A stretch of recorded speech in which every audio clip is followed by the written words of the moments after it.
Na madrugada de 1845, no agreste poeirento de Pernambuco, o silêncio era uma mortalha prestes a ser rasgada. O Império do Brasil, com suas promessas de progresso e ordem, estava prestes a cometer seu pecado original sobre a terra vermelha de Poço Fundo. Um crime que os livros de história se recusariam a contar. Continue assistindo para descobrir como a verdade, carregada por uma única sobrevivente, se recusou a morrer. E aproveite para se inscrever e não perder outras histórias que o poder tentou apagar.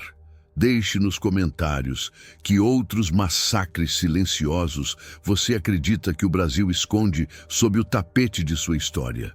O ar daquela região era um prenúncio constante de luta, pesado com o cheiro de terra seca e o zumbido insistente de insetos que desafiavam o sol inclemente. Poço Fundo era uma comunidade de lavradores livres, um oásis de subsistência em um mundo que começava a girar em torno da cana-de-açúcar e da ganância dos barões. A política era uma tempestade distante, travada nos salões de Recife, mas suas ondas de choque chegavam ali na forma de títulos de terra concedidos pela coroa a homens que nunca haviam pisado naquele chão. Homens que viam o vale não como um lar, mas como um campo a ser limpo para a monocultura que enriqueceria o império. Ana, uma mulher de 30 anos cujas mãos conheciam tanto o parto de uma criança quanto o cultivo da terra, sentia a tensão crescer como uma febre. Seu marido, Damião, um homem de poucas palavras e coragem imensa, tentava organizar a resistência, acreditando na justiça da posse ancestral. Contra eles, erguia-se a figura imponente do barão Matias de Vasconcelos, um homem cuja nobreza fora comprada com a exploração do trabalho e cuja visão de progresso não admitia obstáculos humanos. Sua vontade era executada pelo capataz Silvério, um homem brutalizado pela vida, cuja lealdade ao barão era tão afiada e cega quanto a lâmina de seu facão.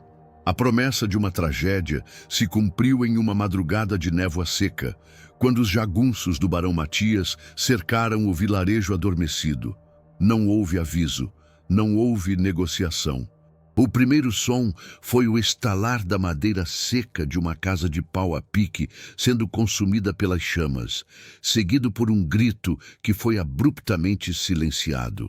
O massacre de Poço Fundo não foi uma batalha, foi uma limpeza metódica e cruel, planejada para não deixar testemunhas, um ato de extermínio para purificar a terra para a riqueza que brotaria da cana.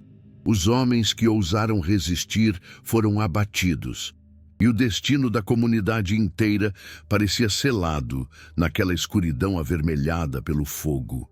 Escondida no fundo de um poço seco, abraçando seu filho pequeno, Inácio, para abafar seus soluços, Ana assistiu ao fim de seu mundo através de uma fresta. Ela viu a silhueta de Damião, seu marido, erguendo um facão contra uma dezena de homens, um ato de desafio desesperado antes de ser engolido pela violência. O som de seu corpo caindo na poeira foi a rachadura que partiu sua alma. O cheiro de fumaça e sangue invadia seu esconderijo, e cada grito que se extinguia lá fora gravava uma nova ferida em sua memória, transformando seu luto em uma dívida que ela passaria o resto da vida tentando pagar. Quando o sol nasceu, revelou um cenário de desolação absoluta. As casas eram esqueletos carbonizados e o silêncio que pairava sobre Poço Fundo era o silêncio da morte. O barão Matias havia conseguido o que queria. Sua ordem imperial fora cumprida com uma eficiência selvagem. A terra estava pronta para o arado, livre das pragas que a ocupavam. Para o Império, aquilo seria registrado como a pacificação de uma área improdutiva. Mas para Ana, a única testemunha adulta que restara, a guerra estava apenas começando. Ela era agora a memória viva de um povo, um fantasma perigoso que carregava a verdade, e os homens do barão não descansariam até silenciá-la para sempre. Emergindo das sombras do poço, com o rosto manchado de fuligem e lágrimas secas, Ana pegou seu filho no colo e encontrou o corpo de Damião. De seu peito, ela retirou a pequena cruz de madeira que ele sempre usava, o único vestígio físico de seu amor e de sua luta. Aquele objeto se tornou sua única herança e sua arma mais poderosa. Com o filho nos braços e a cruz apertada na mão, ela não olhou para trás. Seu plano era insano. Uma jornada impossível até a capital para gritar uma verdade que ninguém queria ouvir.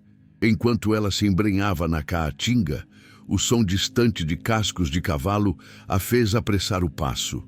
O som da caçada que a perseguiria até o fim de seus dias. Minha história não começou com o som de tiros ou o cheiro de fumaça, mas com o silêncio poeirento de um quintal de terra batida e o cheiro de café fraco que minha mãe coava antes do sol nascer. Fui criado com a certeza de que o trabalho era a única oração que Deus ouvia, e minhas mãos aprenderam a calosidade da enxada muito antes de aprenderem a segurar um lápis. A vida era uma sucessão de dias iguais, marcados pelo sol a pino e pela esperança teimosa de que a colheita seguinte seria um pouco melhor. Uma esperança que quase nunca se cumpria. Lembro-me das promessas que fazia a mim mesmo, deitado na esteira de palha, ouvindo o som dos grilos. Prometi que meus filhos não teriam as costas curvadas pela mesma labuta, que conheceriam o conforto de sapatos sem furos e de um prato sempre cheio. Essa promessa se tornou o motor invisível que me empurrou para a cidade grande, um lugar de barulho e de sombras, onde eu era apenas mais um rosto anônimo, mas um rosto que carregava a força de um juramento silencioso. Os primeiros anos na cidade foram um borrão de andaimes, cimento e exaustão. Eu construía prédios que nunca poderia habitar, murava jardins que nunca poderia frequentar. Cada tijolo que eu assentava era um degrau para fora do buraco de onde eu vim.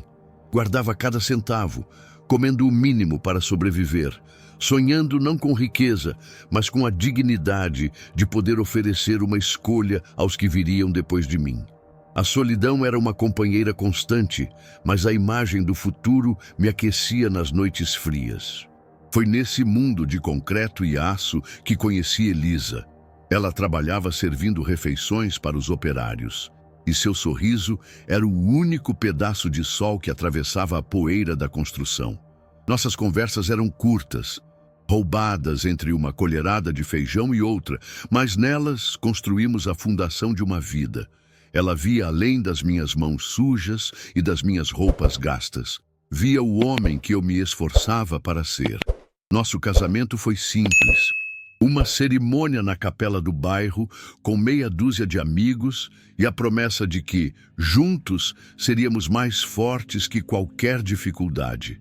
Alugamos uma pequena casa nos fundos de um terreno, com um quintal onde plantamos uma roseira. Para mim, aquela casa era um palácio, porque era o primeiro lugar que eu podia verdadeiramente chamar de lar. As paredes finas não abafavam o som da nossa felicidade. Elisa transformou aquele espaço em um santuário. O cheiro de bolo de fubá invadia as tardes de domingo, e suas mãos, que antes serviam pratos para estranhos, agora ajeitavam a gola da minha camisa e afagavam os cabelos de nossos filhos.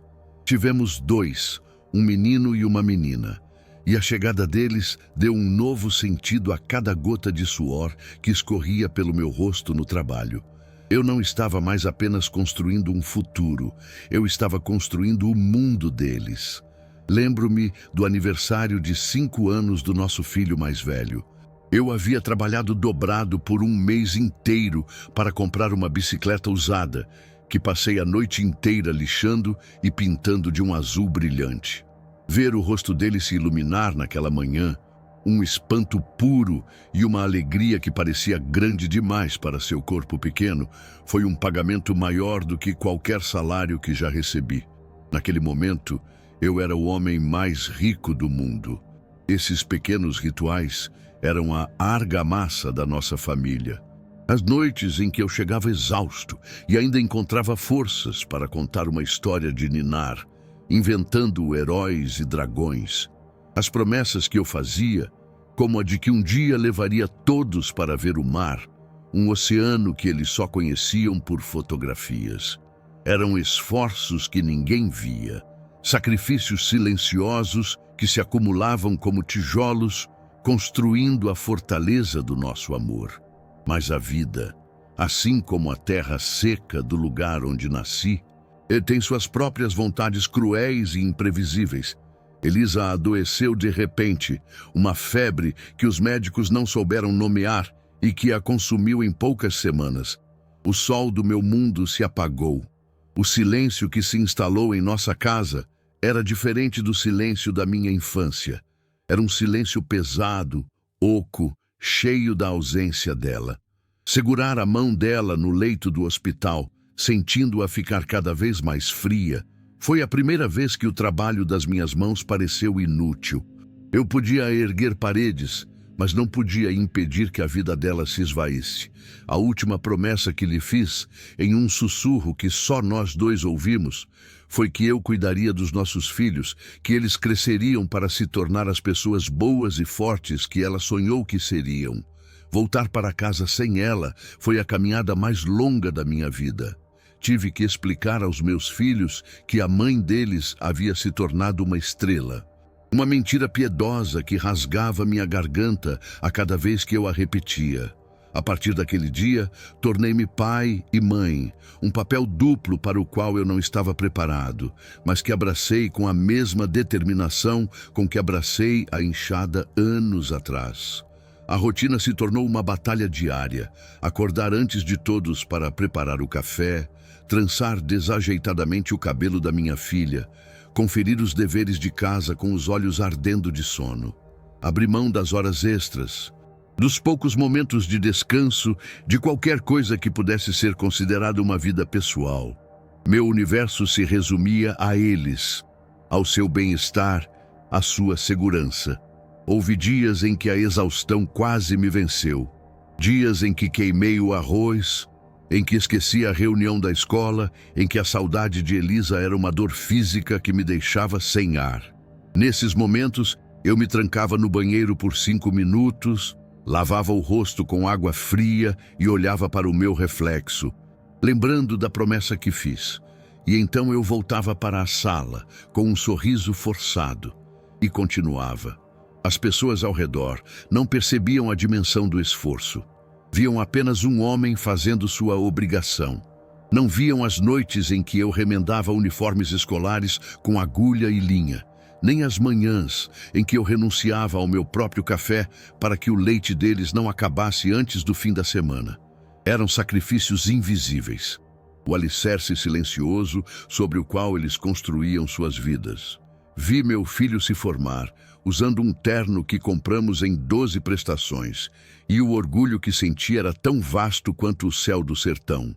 Vi minha filha se casar, e ao levá-la ao altar, vi o sorriso de Elisa no rosto dela, um vislumbre doloroso e belo do que havíamos construído e do que eu havia perdido. Cada conquista deles era a prova de que minha luta não tinha sido em vão. Eles cresceram e seguiram seus caminhos, como era natural. A casa ficou silenciosa novamente, mas agora era um silêncio de dever cumprido. As minhas mãos, antes calejadas pela enxada e pelo cimento, estavam agora apenas envelhecidas. As paredes que eu construí não eram mais de tijolos, mas de memórias, de amor e de um sacrifício que eu faria de novo, 1000 vezes sem hesitar. Eu lhes dei tudo o que eu tinha, não em bens materiais, mas em tempo, em dedicação, em cada fibra do meu ser. Entreguei a eles a minha juventude, a minha força e os meus sonhos, replantando todos eles em seus futuros. Acreditava que o amor que semeei seria a colheita mais segura da minha vida, uma fortaleza contra qualquer tempestade. Mas eu estava enganado. Eu não sabia que a maior traição não viria de um inimigo desconhecido, mas de dentro das próprias paredes que eu passei a vida inteira erguendo para protegê-los. O amor e o sacrifício, ao que parece, não eram uma armadura. Eram apenas o alvo perfeito para a ingratidão que estava por vir. A traição não chegou como uma tempestade, mas como uma garoa fina e persistente que encharca a terra aos poucos até apodrecer as raízes mais profundas. Começou com as ligações telefônicas, que se tornaram mais curtas, preenchidas por um eco de pressa e por desculpas sobre o trabalho e as crianças. As visitas de domingo, que eram sagradas, passaram a ser quinzenais, depois mensais, sempre com um motivo plausível que, no entanto, soava oco como uma promessa vazia. Eu dizia a mim mesmo que era o curso natural da vida, a ocupação dos adultos. Mas uma semente de dúvida começava a brotar no solo do meu coração. A chegada dos agregados à família, a minha nora e o meu genro, trouxe uma nova dinâmica, uma camada de polidez que escondia uma frieza sutil. Minha nora, Marta, com seu sorriso estudado e seus planos de modernização, começou a mudar a casa. Os porta-retratos com fotos antigas de Elisa foram substituídos por pinturas abstratas e o velho sofá onde eu contava histórias para meus filhos foi trocado por um móvel de design desconfortável. Cada mudança era um pequeno apagamento, uma forma silenciosa de me dizer que aquele lugar já não guardava as minhas memórias. O primeiro golpe direto foi a ausência deles no meu aniversário de 70 anos. Planejei um almoço simples, com a lasanha que Elisa me ensinou a fazer. Esperei por horas, com a mesa posta e o cheiro da comida se esvaindo junto com a minha esperança. A ligação veio no fim da tarde, uma desculpa sobre um imprevisto de saúde com um dos netos. Eu entendi, ou fingi entender, mas o silêncio da casa naquela noite, com a comida intocada na geladeira, foi mais ensurdecedor do que qualquer grito. Minha opinião, antes buscada como a de um oráculo, tornou-se um ruído de fundo. Quando eu começava a contar uma história do passado, via os olhares se desviando para os celulares, os sorrisos impacientes. Meus conselhos sobre a vida, forjados no suor e na dificuldade, eram recebidos com um condescendente: "Os tempos são outros, pai." Eu estava me tornando um fantasma em minha própria história, uma relíquia de um mundo que eles não tinham mais interesse em compreender. Os netos, que antes eram a minha alegria, começaram a ser escudos. As visitas se tornaram breves e supervisionadas. Como se minha influência fosse algo a ser controlado. Eu os via menos no quintal e mais nas fotos que meus filhos postavam em suas redes sociais, vivendo uma vida da qual eu era apenas um espectador distante. O abraço espontâneo foi substituído por um beijo protocolar na testa, um gesto ensaiado que não carregava calor algum. A linguagem do dinheiro também mudou. As conversas, que antes eram sobre sonhos e projetos, passaram a ser sobre custos e orçamentos. Meu filho, de forma cuidadosa, sugeriu que minha aposentadoria talvez não fosse suficiente e que eles precisavam replanejar as finanças da família. Pela primeira vez, senti que eu não era mais o pilar, mas um peso, uma coluna antiga que ameaçava a estrutura nova que eles queriam construir. As humilhações eram pequenas, quase invisíveis para quem olhasse de fora. Eram os convites para jantares com os amigos deles que nunca chegavam. As decisões sobre a casa tomadas sem a minha consulta, a forma como mudavam de assunto quando eu entrava na sala. Eram agulhadas diárias que, somadas, sangravam a minha alma e me faziam questionar o meu próprio valor dentro daquela família que eu mesmo criei. Meu genro, Ricardo, um homem que media o mundo pelo saldo bancário, foi o primeiro a verbalizar o desdém. Durante um raro almoço em família, ele fez uma piada sobre como eu ainda guardava ferramentas velhas na garagem, chamando-as de sucata sentimental. Meus filhos riram, um riso nervoso e cúmplice. Naquele momento, eu entendi que minhas memórias não eram apenas irrelevantes para eles, eram um incômodo. A solidão começou a se instalar como uma poeira fina sobre os móveis da minha vida. Eu passava os dias em silêncio, ouvindo os sons da casa que já não me incluíam. O som das risadas deles na sala de jantar, enquanto eu comia sozinho na cozinha. O barulho do carro saindo para um passeio de fim de semana, para o qual eu não havia sido convidado. Cada som era uma confirmação da minha exclusão. Tentei me reconectar, usando a única linguagem que eu conhecia, a do serviço. Consertei o portão que estava emperrado, podei a roseira que Elisa havia plantado, ofereci ajuda com as crianças. Mas meus gestos eram recebidos com uma indiferença que doía mais do que uma recusa. Eles não precisavam da minha ajuda. Precisavam do meu espaço, da minha ausência. O ponto de virada, a epifania dolorosa, veio em uma tarde chuvosa. Eu estava na varanda, observando meus netos brincarem, quando ouvi a voz da minha filha conversando com o marido ao telefone. Ela se queixava do quão difícil era ter que administrar a minha presença, de como eu os impedia de ter a privacidade e a vida que eles queriam. A palavra fardo não foi dita, mas ecoou em cada sílaba de sua queixa. Naquele instante, a imagem do meu sacrifício se desfez. Todas as noites mal dormidas, todos os trabalhos extras, toda a juventude que eu entreguei para que eles tivessem um futuro, tudo isso pareceu se transformar em um erro de cálculo. Eu os havia protegido tanto do mundo que esqueci de ensiná-los sobre o valor da gratidão e da memória. Meu amor os havia tornado fortes, mas também os havia tornado egoístas. A cadeira vazia na mesa de jantar se tornou a minha cadeira. Eles pararam de me chamar para as refeições, deixando um prato para mim no fogão, como se eu fosse um empregado ou um inquilino. A comunicação se resumiu a recados curtos, bilhetes deixados na porta da geladeira. Eu estava sendo lentamente empurrado para as margens da existência deles. A doença veio como um teste final. Uma pneumonia me deixou de cama por uma semana, febril e fraco. A preocupação deles era puramente logística. Quem me levaria ao médico? Quem compraria os remédios? Como isso afetaria a rotina deles? Não houve um gesto de carinho, uma mão na minha testa, uma palavra de conforto. Eu era um problema a ser resolvido. Ao me recuperar, encontrei a porta do meu antigo quarto, que eu havia cedido para um dos netos, trancada. Minhas coisas haviam sido movidas para o pequeno cômodo dos fundos, o antigo quarto de empregada. A explicação foi que o neto precisava de mais espaço e silêncio para estudar. A mensagem, no entanto, era clara. Eu estava sendo exilado dentro do meu próprio lar. Um dia, meu filho sentou-se comigo. Seus olhos não encontravam os meus. Ele falou sobre as dificuldades da vida moderna, sobre o estresse, sobre a necessidade de espaço.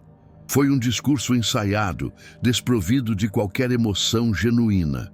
Ele estava ali para justificar o abandono, para dar a ele um nome razoável, para aliviar a própria consciência. Eu não disse nada, apenas o observei. O menino para quem eu havia dado o mundo, agora me tirando o pouco que me restava. Vi em seu rosto não a maldade, mas algo pior. Uma indiferença profunda, a incapacidade de ver o homem que abriu mão de tudo para que ele pudesse ser quem era. A promessa que fiz a Elisa no seu leito de morte se quebrou naquele silêncio. A humilhação final foi a mais sutil de todas.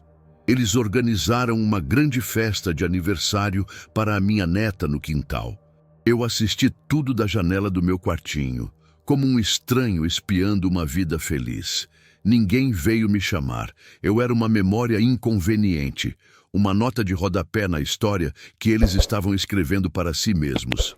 Naquela noite, peguei a velha caixa de madeira onde guardava as poucas coisas de Elisa, sua aliança, uma mecha de cabelo, a foto do nosso casamento.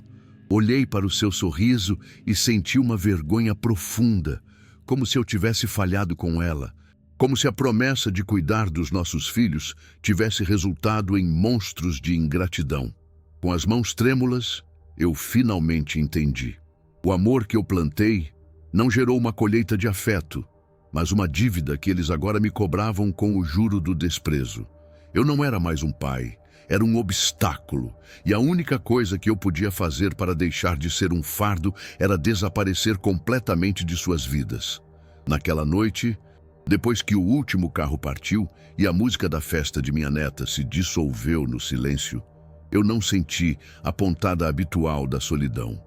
Da janela do meu pequeno quarto, eu não via a escuridão do quintal, mas uma clareza ofuscante. A ingratidão deles não seria o meu epitáfio, seria a minha libertação. A decisão, tomada sem dor e sem raiva, assentou-se em mim com o peso calmo de uma pedra no fundo de um rio. Era hora de lembrá-los do homem que eles haviam se esforçado tanto para esquecer. O homem que construiu o mundo que eles agora habitavam e desprezavam. Meus filhos, em sua arrogância moderna, acreditavam que me conheciam por completo. Eles viam o operário aposentado, o homem de mãos calejadas e poucas palavras, cujas histórias do passado eram apenas o eco de um mundo que já não importava. Eles viam a minha simplicidade como ignorância, minha economia como miséria, e minha presença silenciosa como a prova de que eu não tinha mais nada a oferecer. Eles nunca suspeitaram que o maior de todos os meus projetos de construção não foi um prédio, mas um segredo guardado por mais de 40 anos. Esse segredo era um pacto silencioso, selado com Elisa no leito de sua morte. Ela me fez prometer que, não importava o quão bem nossos filhos se saíssem na cidade grande, eu manteria um refúgio para eles. Um pedaço de chão para onde pudessem voltar se o mundo de concreto os traísse. Uma âncora. E eu cumpri, durante décadas, cada centavo que economizei, cada hora extra que trabalhei, não foi para o luxo que nunca desejei, mas para um propósito que só eu e ela conhecíamos. Meus filhos nunca souberam, mas eu jamais deixei de ser um homem da terra. Anos depois de termos nos mudado, usei minhas economias para comprar de volta, em segredo, o pequeno pedaço de terra que pertenceu aos meus pais, aquele mesmo chão seco de onde parti. Para eles, era apenas uma mancha esquecida no mapa de um estado distante. Para mim, era a nossa origem, a nossa dignidade, o único patrimônio real que nossa família um dia possuiu. Guardei a escritura em uma velha caixa de metal, junto com a foto do meu casamento. Eu os via lutando com financiamentos, afogados em prestações de carros e escolas caras, sempre correndo atrás de um padrão de vida que os consumia. Eles riam da minha aversão a dívidas, chamando-a de mentalidade de pobre. Mas enquanto eles construíam castelos de areia sobre o crédito, eu solidificava em silêncio a nossa rocha fundamental. Mantive o segredo não por desconfiança, mas como a última salvaguarda, um presente final que eu só entregaria no momento de maior necessidade. A ironia era que eles me viam como um fardo financeiro, uma boca a mais para alimentar com uma aposentadoria insignificante. Calculavam em suas planilhas o custo da minha existência, sem jamais imaginar que o velho pai, relegado ao quarto dos fundos, era o verdadeiro fiador da segurança deles, o guardião silencioso de uma fortuna que eles nem sonhavam existir. A sabedoria que adquiri na terra não era sobre plantar sementes, mas sobre entender o tempo de cada colheita. Eles mediam inteligência em diplomas pendurados na parede e na complexidade de suas conversas sobre o mercado financeiro. Eu media a minha na solidez do chão sob meus pés e na certeza de que a verdadeira riqueza não é o que se pode gastar, mas o que não se pode perder. Eles me subestimaram de forma tão completa, tão profunda, que isso me deu a cobertura perfeita para agir sem que percebessem. Meu silêncio se tornou meu escudo e minha estratégia. Aquele pedaço de terra, antes abandonado, não permaneceu esquecido pelo progresso. Há alguns anos, um projeto de desenvolvimento do governo estadual planejou a construção de uma nova rodovia que cortaria a região. E uma grande empresa de agronegócio começou a comprar todas as propriedades ao redor para um novo polo de exportação. O valor daquele chão seco e poeirento explodiu de uma forma que desafiava a lógica. Uma carta oficial chegou há 6 meses. Uma proposta de compra. Eu a li e aguardei, esperando o momento certo. Eles queriam a minha terra, a terra de meus pais, e estavam dispostos a pagar por ela um valor que transformaria a vida dos meus filhos para sempre. A proposta era clara, e os números, absurdos para a realidade deles, somavam pouco mais de 2 milhões de reais, o suficiente para quitar todas as suas dívidas e garantir o futuro dos meus netos. Naquele momento, eu soube que o propósito do segredo havia mudado. Não era mais uma rede de segurança para eles, mas a minha carta de alforria. Aquele dinheiro não compraria a felicidade deles, pois a ingratidão não tem preço, mas compraria a minha paz. Compraria o meu direito de envelhecer com a dignidade que eles me negaram dentro da minha própria casa. A revelação não seria um ato de vingança, mas de justiça poética. Eu não os confrontaria com gritos ou acusações. Eu simplesmente me moveria, silenciosamente, como sempre fiz. Comecei a organizar meus poucos pertences em 2 caixas de papelão.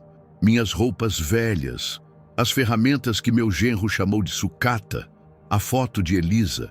Eu estava me desfazendo do personagem que eles criaram para mim. Eles não notaram a mudança em mim nos dias que se seguiram. Continuaram a me tratar com a mesma displicência calculada, deixando meu prato no fogão, evitando meu olhar. Mas agora, eu os observava de uma nova posição de poder. Eu via o desespero por trás de suas fachadas de sucesso, a ansiedade em suas vozes quando falavam de contas a pagar. E eu, o velho inútil, tinha a solução para tudo isso guardada em uma caixa de metal. O plano tomou forma em minha mente, simples e preciso, como o corte de um facão afiado. Eu não lhes daria o dinheiro, não diretamente. Eu lhes daria uma escolha que os forçaria a olhar para si mesmos, para o que eles se tornaram, sem o filtro conveniente de me culpar por suas frustrações. Eu os colocaria diante do espelho de sua própria ganância.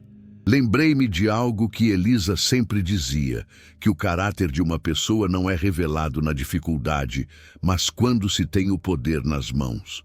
Eu estava prestes a lhes dar um vislumbre desse poder, apenas para ver como eles reagiriam. Seria o meu teste final, a última lição que eu, o pai ignorante, lhes ensinaria sobre o verdadeiro valor das coisas. Meu silêncio, que eles interpretaram como fraqueza e resignação, era, na verdade, o tempo de maturação de uma semente que eles nunca souberam que eu havia plantado. Uma semente de verdade que estava prestes a germinar de forma avassaladora, quebrando o concreto de suas mentiras e conveniências. Eu os vi sair para o trabalho naquela manhã, reclamando do trânsito e do chefe. Eles me deram um aceno apressado, o gesto automático para o fantasma que vivia com eles.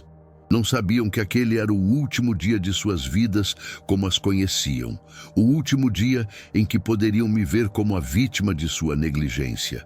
Quando a casa ficou vazia, caminhei até a mesa da cozinha, o centro nevrálgico de uma família que já não se reunia. Sobre a superfície de madeira polida, onde eles deixavam as contas e os recados, coloquei um único envelope pardo. Dentro dele, não havia uma carta de despedida, mas a cópia da escritura e a proposta de compra milionária.